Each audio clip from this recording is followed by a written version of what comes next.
If there was one magic formula to create emotional attachment in any woman, would you try it? The secret isn't about looks or money, it's about mastering a principle. Most men overlook feelings grow when we invest in you.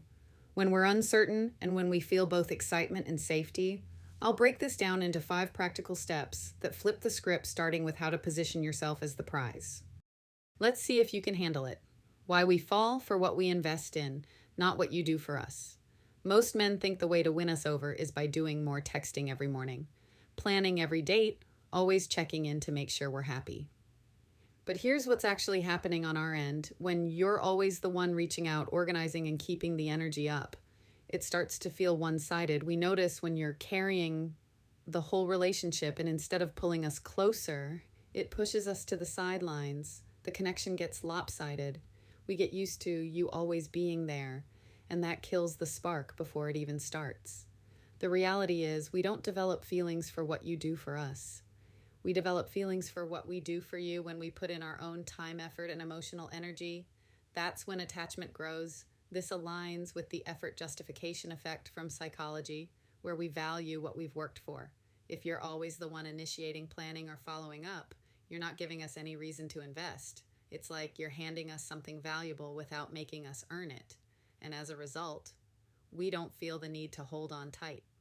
Let's say you're always the one to text first and follow up. If we don't respond on the surface, that seems caring.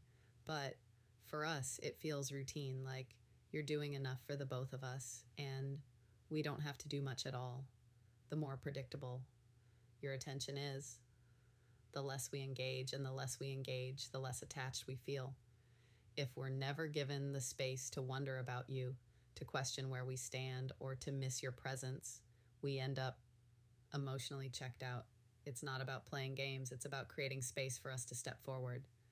Psychologists call this the effort justification principle, showing people value what they've earned more than what's given freely. If you want us to truly invest, you have to let us do some of the work. That means if we go quiet, don't immediately rush in to fill the silence. Let at least 24 hours pass. So we have space to wonder and invest if we care. We'll notice the gap and want to close it ourselves. And when we do reach out or make plans, it's because we're choosing to. Our feelings are leading, not just reacting to your effort. Letting us invest takes patience. It might feel uncomfortable not to chase after us or to hold back from fixing every lull in conversation, but this is how you create real balance. When we have to earn your attention, it feels different. We take it seriously. That's when we start to see you as someone worth the effort, not just someone who's always available. The value comes from what we put in, not what's handed over. Now, if you're wondering why this makes such a difference, think about what happens when everything feels too easy. When there's no challenge, the excitement fades fast. So let's talk about why. A little unpredictability and a little challenge can change everything. Challenge makes us chase, stop being predictable. Challenge is at the core of what keeps us engaged. We crave emotional highs and lows, a bit of tension. Keeps our hearts racing. If everything feels easy and predictable, the excitement fades fast when we don't have to work for your attention. It loses value, and before long, we start to take you and your effort for granted.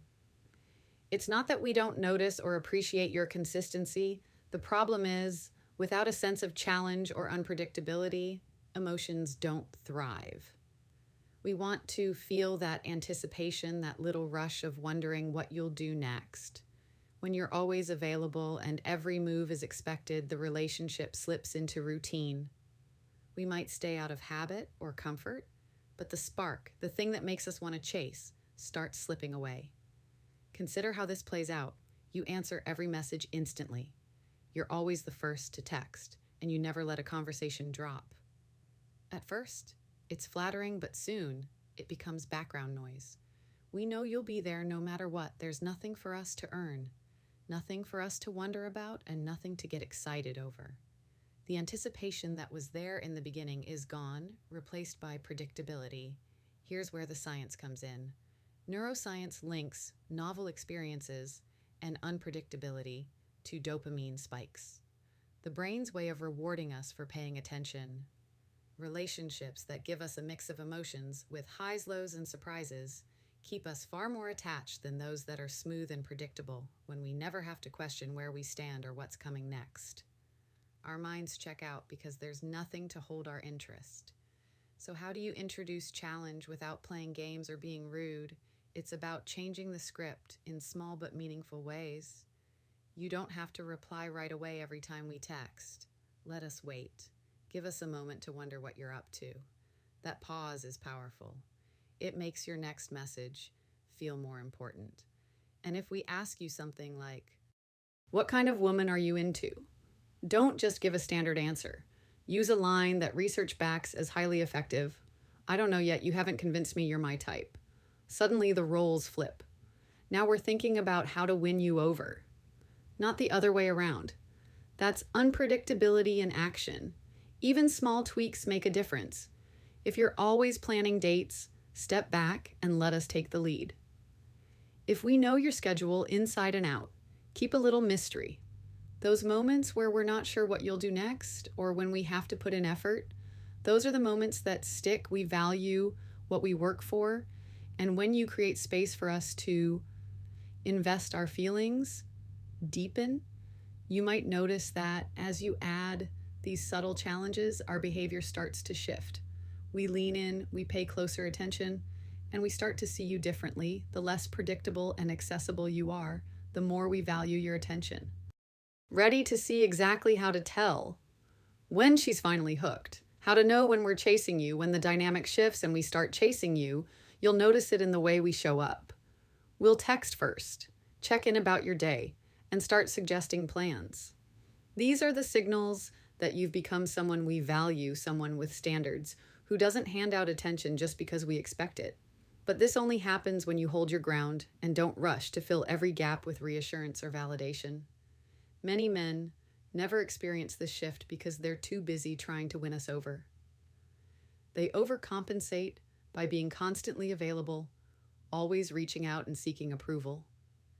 It's easy to fall into the trap of thinking that more attention equals more attraction. But here's the truth. When you give too much, your attention stops feeling special if we never have to work for it. We won't value it in behavioral economics. Scarcity increases perceived value, and the same goes for your time and energy when you pour energy into life outside of texts and let a few hours or even a day pass before replying. It changes everything. Suddenly, we're left to wonder what you're up to, why you're not checking in like before. That gap creates emotional space. And research shows that space is what allows attachment to grow. We start questioning, did I do something wrong? Is he losing interest? That curiosity gets under our skin and makes us pay closer attention. The less you chase, the more we notice and the more we start to chase you back. If you shift your focus to your own goals, hobbies, and passions, we'll feel that difference when your time isn't always available. It feels rare and worth earning. We see you thriving, and it makes us want to be part of your world. We'll start to initiate, reach out, and make plans because we want to secure a spot in your life. That's how you know the balance is tipped, when we're the ones putting in effort and making sure you notice us. It doesn't have to be dramatic. Maybe you're at the gym working on a project or just enjoying your own company. You let some time pass before replying, and you're not in a rush to fill every silence.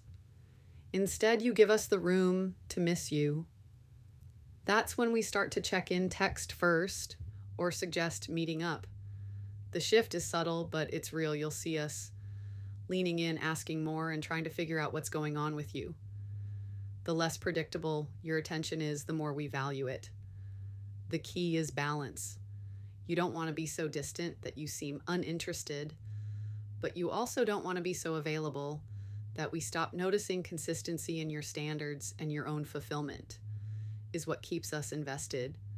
If you've tried this and noticed the shift, drop a comment with, "I felt it," to let us know it all comes down to how we feel in your presence. And when you're not around, that's what sparks real attraction and makes us chase. And if you want to keep that dynamic strong, there's one more thing you need to understand about what truly keeps us hooked. It's the subtle balance between making us feel safe and keeping things exciting, because without that, attraction fades away. Attraction isn't about what you give us. It's about how we feel when we're with you and when we're not.